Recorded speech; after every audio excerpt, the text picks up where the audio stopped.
आज भैया है ना जसवंत आप लोगों को एक कहानी सुनाएगा जंगल की। ठीक है, आप सब उसको ध्यान से सुनना। सुना जसवंत। एक शेर था।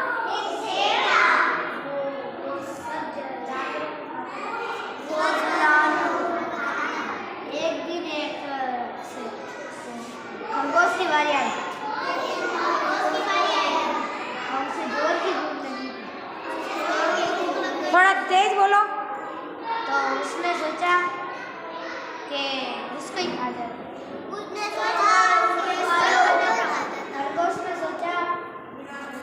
खरगोश ने कहा कि मैं अपने सांप को आऊंगा जब तुम मुझे खा जाना। उसने कहा हाँ।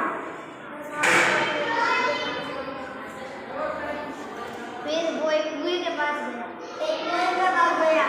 उस कुएं में उसने बच्चा ही ली।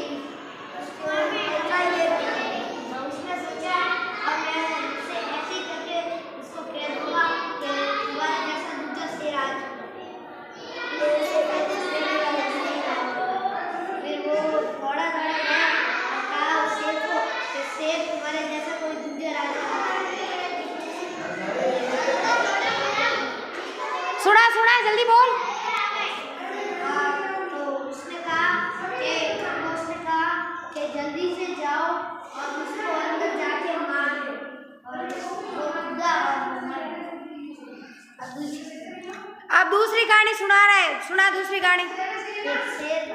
एक शेर वाली कहानी सुना रहा है, वो सुनना। एक शेर था।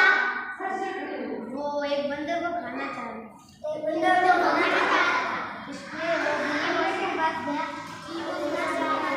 और बिल्ली मौसी को कहा कि मुझे पेड़ पे चढ़ाना सिखाओ। फिर मैं इसका पूछूंगी इसका मतलब क्या होता है, ध्यान से सुनना कहानी को। वो गया और उससे कहा, उसने बहुत प्रैक्टिस कराई और वो सीख गया पेड़ पे चढ़ना। फिर उससे बहुत दिन हो गए और उसने सोचा बहुत भूख लग गई, अब तो उस बिल्ली मौसी को खा जाता है। इसके लिए वो गया और उस पेड़ पे चढ़ नहीं गया और बिल्ली ने कहा कि मुझे पता था तू मुझे खा जाएगा, इसके लिए मैंने तुझे अपना पेड़ पे चढ़ना नहीं दिया। तीसरी सुनो। ठीक है, आप मेरे को बताओ इस कहानी से हमें क्या शिक्षा मिलती है, कौन बताएगा। इस कहानी से हमें क्या शिक्षा मिलती है, बता गणेश, आता है जैसे ही बता दे मेरे को। इसको खरीदनी चाहिए लेकिन लालच में नहीं रहना। हाँ, लालच बुरी बल्ला है, कभी भी लालच नहीं करना चाहिए, ये ध्यान रखना है अपने। ठीक है।